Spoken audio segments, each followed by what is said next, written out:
Welcome to Write with Love. I'm your host, Sarah Williams, best-selling author, speaker, and creative entrepreneur.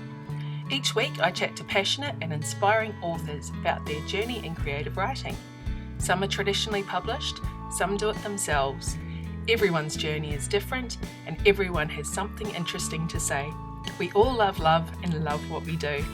Today's show is brought to you by our amazing fans and supporters on Patreon. If you'd like to help support the show and get some awesome bonus episodes, go to patreon.com/Sarah Williams Author to learn more. Now here's today's show. G'day. I'm Sarah Williams. Thanks for joining me for episode 91 of Write with Love.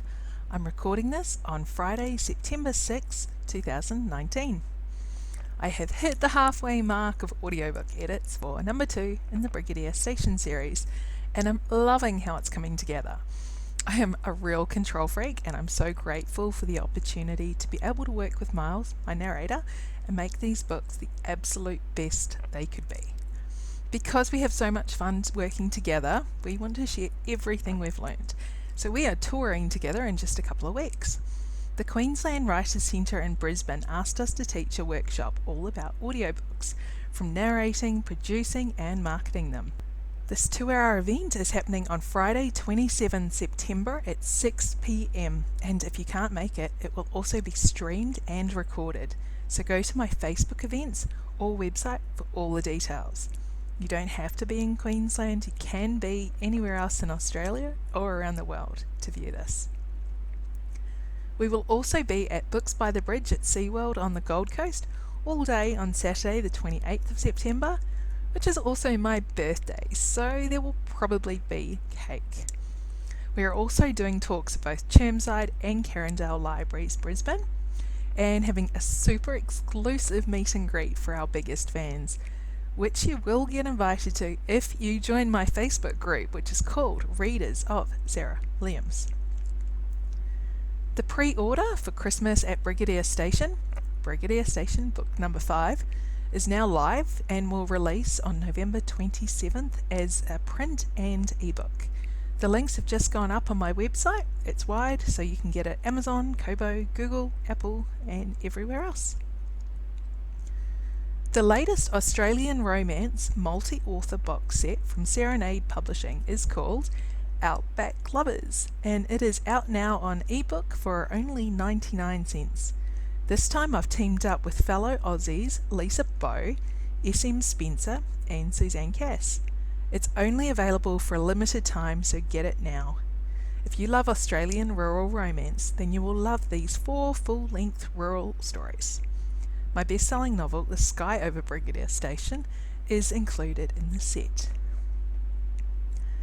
I have also had a last-minute cancellation, so there is one spot left in my Noosa Writers Retreat, which is being held by the beach on the 18th to the 21st of October. You can stay the whole weekend, or you can just visit for a day if you like. All the info is also on my website. If you are an author who would like to be a sponsor of the show or get a shout out, send an email to me, sarah@serenadepublishing.com, or become a patron at patreon.com/Sarah Williams Author for more information. Right, time for the interview. Today I'm talking medical contemporary drama with Fiona McArthur. Enjoy the show, and I'll see you next week.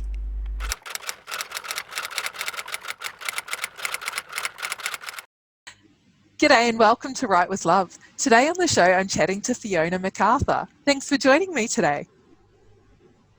Thanks, Sarah. I'd love if you can start the chat by telling us a bit more about yourself and your journey to publication. Okay, so writers. Well, I was one of those ladies who absolutely adored romance novels. I was a kid and I really adored romance novels. And yeah, all I was ever going to be was a reader. And then I did actually have this little thing in the back of my head that said one day I would write a Mills and Boon. And when I wrote that Mills and Boon, I would not have a wussy heroine. She was going to be tough, and she was going to be Australian, and she was probably at that stage going to be a secretary or something really romantic, anything that's not a nurse, because, you know, that was the real world and we didn't want to play in the real world with our fantasies.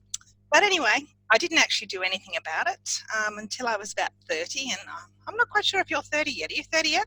Oh, yeah, I'm well and truly over 30. Yeah. Okay. So when you're 30, I had a little bit of a crisis, and here I am having a little crisis. You know, I cut off all the hair, dyed it blonde, had 4 kids under 7, lived in the country. Yeah, life was just, my husband was at AMBO, and so he was out at all hours, and I was working as a midwife 7 days a month. So it was just a little shred of the month, but my husband wanted to keep them days off, so I couldn't do more. And I actually wanted to make some money. And I thought, well, maybe writing. And there was this little course that came up in my local library, and it was writing for pleasure and profit. And I thought, yes, you know, if you want to get out of this, you have to do it yourself. You can't get anyone else to do it yourself. Do it for you. So I went off to the library, and it was a Wednesday night, 2 hours, 6 weeks. Anyway, they basically told us that anybody who really wants to write, anybody who's professional about it, could actually write. And I'd actually had this thing in my head, you nearly had to be an English teacher to write a whole book. So I sort of thought, okay, maybe I could give this a go. So before we even finished that course, we all did a short story. And I sent mine off to Women's Weekly, wrote about something I knew, kids soccer, called it Mum's Joy of Soccer. They actually bought it. My first ever sale, my first ever story. Paid me $150, and my husband drove around in his ambulance and told everybody everywhere that they had to buy Women's Weekly because he's continued to be as supportive even 20, 30 years later. Anyway, what I've decided is that the years that end in 9 are really good years for me. So that was 1989.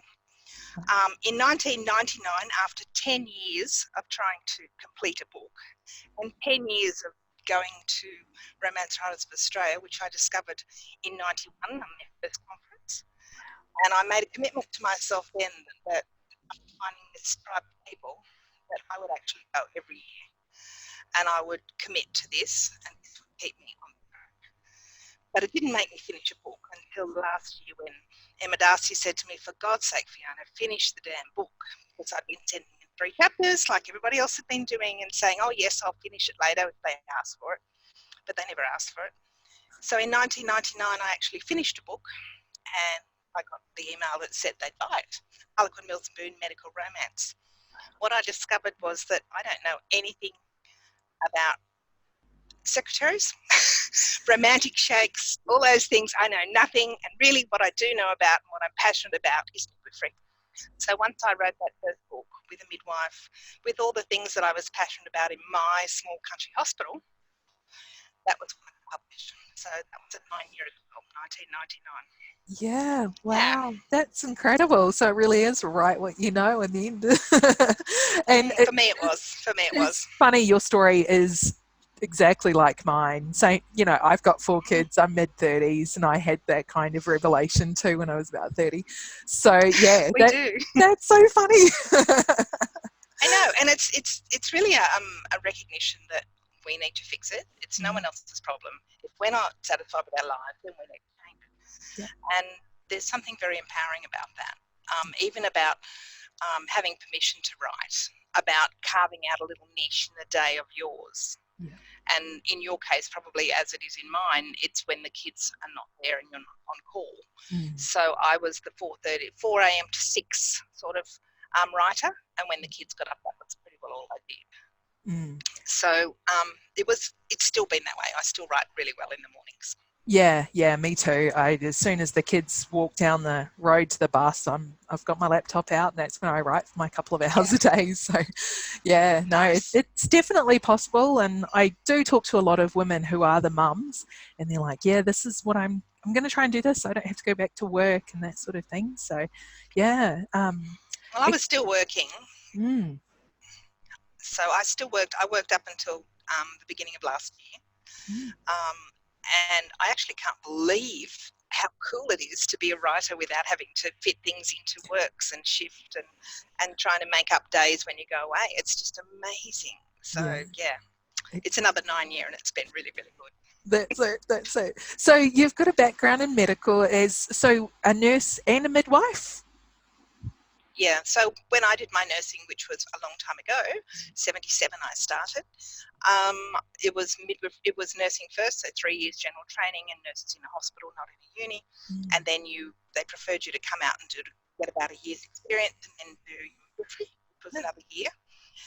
We moved to Kempsey, which is on the mid-north coast of New South Wales, and there's a small rural hospital there that had 365 babies a year, not a day. That's about Sydney Hospital, I think.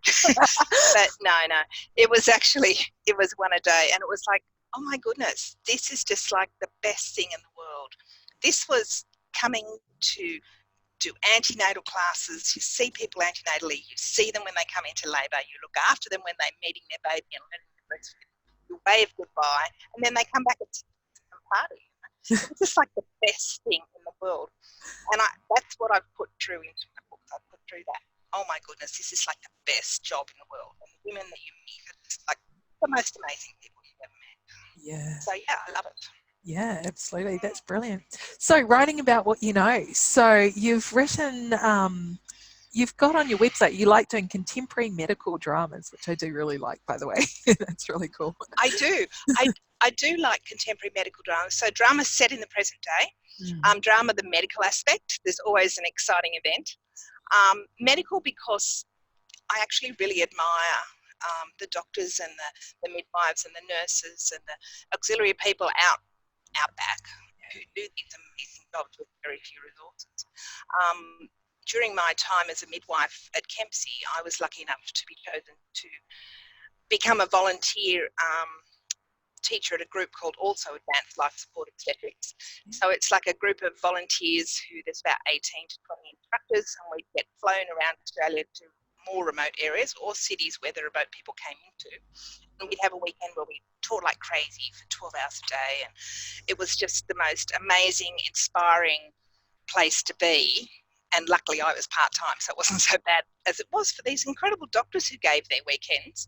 Yeah. But I got to meet people from all over Australia who did all sorts of medical jobs. And it was just the best thing.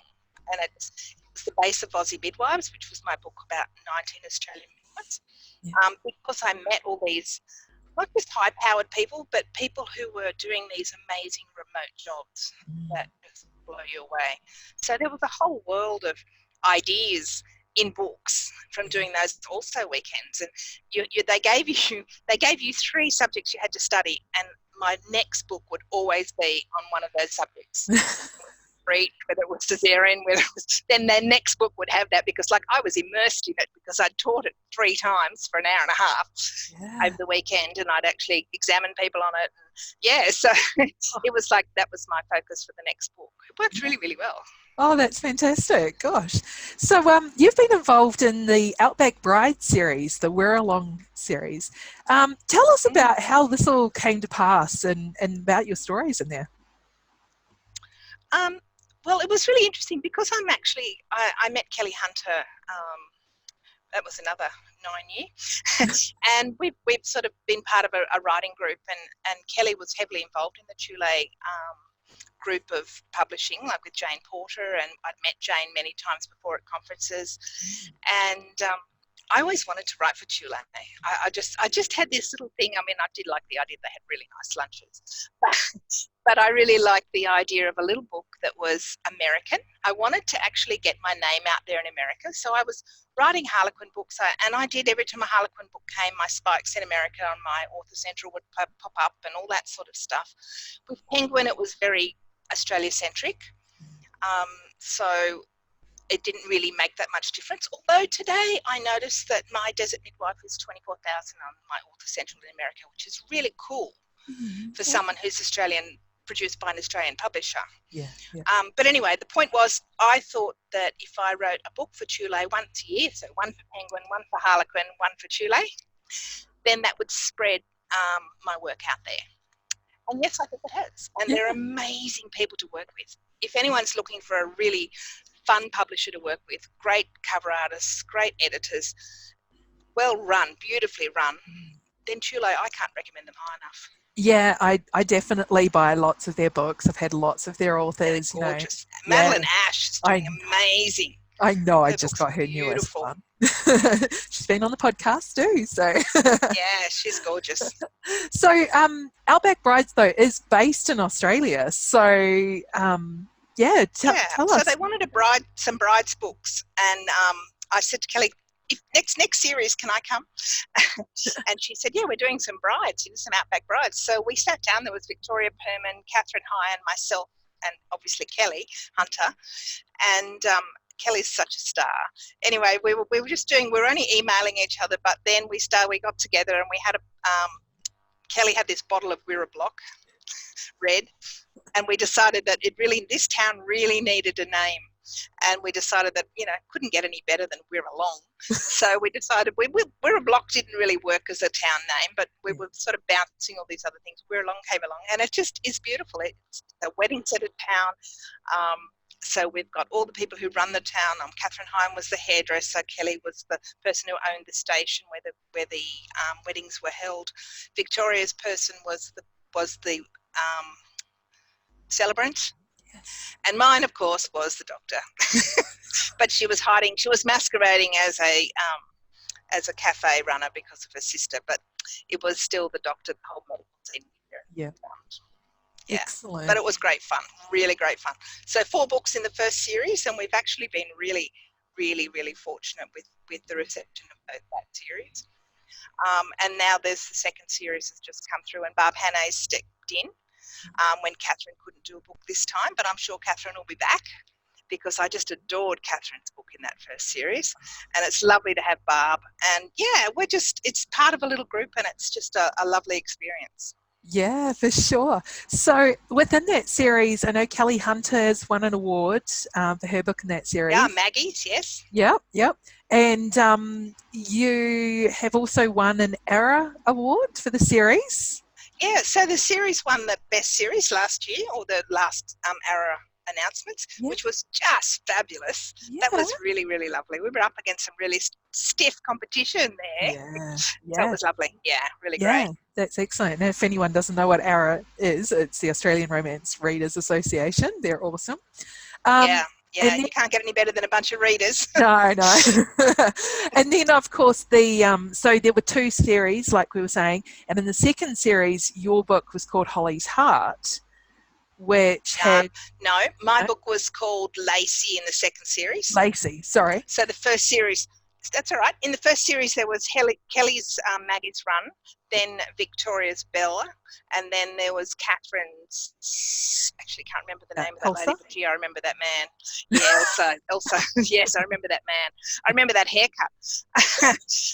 And then there was Holly's Heart, which was the 4th. So that was the first series. So Holly's Heart, the first one is in my last, And that was the one that's just won a big award? Yes, that one won the Coro, which is just very, very cool. I have it here, just in case you wanted to see it. So the Coro is... That was very exciting, is the Award for Excellence Short Romance Book of the Year from Romance Writers of New Zealand. Yes. Which was very, very cool. Yeah, yes, very and cool. we love our Kiwis, and we love the RW. We do love our Kiwis. It's the best conference. It's so good. Although I have been to every single Australian conference, and I love them all. Yeah. They do such an awesome job, the conference organisers. Yeah, they do, for sure. We love our volunteers. Excellent. Well, that's very exciting. So your latest release is, of course, The Desert Midwife. So tell us about the story. The Desert Midwife is set in Central Australia, and I don't know, have you been to Uluru? Mm-hmm. Yep. Yeah. It's magic. I love it. I love the colours. I love the feel of it. I love the open spaces. I just love it. So setting a book there was really, really cool. Ava's actually a desert midwife herself, so this is my heroine. When I was writing Aussie Midwives, I met a midwife who was working out of Alice, and her week consisted of going from Alice Springs up to Katherine, visiting all the pregnant ladies on the way up to Katherine, and then arriving back in Alice Springs for Monday to Friday. That was so huge. And it was like, oh my goodness, that is definitely a heroine's job. So that's what Ava does. Ava's family live on a cattle station. They've been there for several generations. She's entrenched in Central Australia. She's never leaving there. Her mother left and did not turn out well. And then on a plane back to Alice, she meets this guy and they fall in love. And it's a really fast, oh my goodness, world-beating romance. And it's like, well, this can't work because you're from Sydney, I'm from here. There's no way it's going to match. And then it's like, they just couldn't keep away from each other. Couldn't keep away from each other. So it was just wonderful. And they go out to Alice Springs, from Alice Springs to Uluru. And there's an unfortunate accident. And Zach actually forgets Ava. Totally. He gets amnesia. He totally forgets her. He forgets the ring that he has in his wallet. He forgets everything. So, yeah, she has to work her way through that. And she has to make sure he's okay. And she's okay if he doesn't remember her, but she believes that what they had was so special, then it's worth trying and see if they can find it, even if they can't find the memories. Oh, lovely. So, yeah, 3 babies. We have 3 babies in it. 1 set of twins. Yeah. So lots of medical drama in that one. Excellent. And sounds like some good armchair travelling too. Yeah, no, lots of travelling, lots of babies, lots of, oh my goodness, moments. And yeah, it was a wonderful book. I'm really, really proud of it. I love the scenery, getting lots of feedback, great feedback from men. Yeah. I deal with a lot of mental health issues. I deal with lots of more drama. And yeah, this is the first book that Belinda came up and asked to buy for audiobooks. So I was really excited about it. But since then, they bought my backlist, which is coming out. Desert Midwives already out in audio, and Belinda are putting the others out January, February, March, April, May. So oh, fantastic. very exciting. Yeah. I love Belinda, and I'm so glad that they're picking up some more Australians. That's just brilliant. Yeah. Excellent. So we can all load up our audio book. Audio books. So Desert Midwives on audio, ebook, and trade. Yeah, and print. Cool. So yeah, it's exciting. Fantastic. So what are you working on now? Is there going to be a sequel? Not to Desert Midwife. I wrote a book in 2014 with 3 sisters. Mm-hmm. It was called Red Sand Sunrise, and it was my first sisters getting together. This was my first big book after all my smaller books. Yeah. So I actually combined 3 books and made 3 sisters, except that there really wasn't room for 3 people in this book. So there was first 2 sister stories. It was set out back. They started a midwifery centre. It was such fun, lots of drama. A perimortem cesarean. I mean, you name it, we had drama. And the last sister was an obstetrician. And a couple of years later, actually 3 years later, I wrote a book called Baby Doctor, and it came out in 2017. And the book that I'm working on now is actually the young woman that was in the Baby Doctor. So there was a young woman who had a baby by herself, and this is her story 10 years later. Yay. So it's actually been lovely. I've really, really enjoyed it. My publisher wasn't, all that keen on series, but it's not really a series. It's just a linked book. They're all standalone. But it's so nice to meet people again, and to, even if you don't meet them, even just hearing that they're well and that they're happy. And yeah, I think that as a reader, I love that. So as a writer, I also love that. So I'm very excited about this one. It comes out in September next year. It's due in a month. And I'm getting there. Yeah, that's it. Oh, you're doing an awesome job. And I'll just throw out that you are going to be attending the Australian Romance Readers Association book signing. What are we calling it? A romantic rendezvous, I think they call it. And you'll be in Sydney on the 8th of March doing the book signing, and I will also be in Sydney on the 8th of March. Well, that's lovely. I mean, Dorinda Jones, I am such a fangirl of Dorinda Jones. I have read all of her books. I have listened to that whole Charlie Daniels series twice. I'm an absolute tragic. So I'm really excited about that. Yeah. It's nice to be a fangirl. It is. Dorinda's fantastic. I've had her on the podcast if anyone's interested. I'll have to go and look for that then. Yes, it's one of the best. It's one of the best, absolutely. And that was before I even knew she was coming. She kind of said that when we were chatting, and I'm like, oh, are you kidding? It's not been announced. I can't say that. Awesome. So that will be fantastic. So March 8th in Sydney, they're also going to be doing book signings, Perth, Adelaide, Melbourne and Brisbane, which I'll also be in Brisbane. So that's fantastic. Well, thank you so much for chatting to me today. Where can we find you online and keep up with all of your releases? So www.FionaMcArthurAuthor.com. And all my Facebooks and people on there for a connection. Drop me a line. I've got a newsletter. Everything else is pretty cool. It's pretty cruisy. Yeah, brilliant. Well, thank you so much. And I love your beautiful backdrop in the background. I can see. Thank you. This is anyone who follows me on Facebook will have seen all my farm photos. So I thought it would be really nice to actually share the farm photo bit at the back. Yeah. Except that it's a bit light, but it's okay. Yeah. It's all good. Gorgeous. It's not raining, so it's beautiful. No, it's glorious. Wonderful. Well, thank you so much for that, Fiona. Thank you, Sarah. Thanks for joining me today. I hope you enjoyed the show.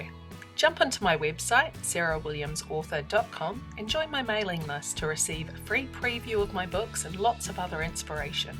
If you like the show and want it to continue, you can become a sponsor for just a couple of dollars a month. Go to patreon.com/sarahwilliamsauthor. And remember to follow me on Facebook, Twitter, and Instagram. And don't forget to subscribe to my YouTube channel and leave a review of the podcast. I'll be back next week with another loved up episode. Bye!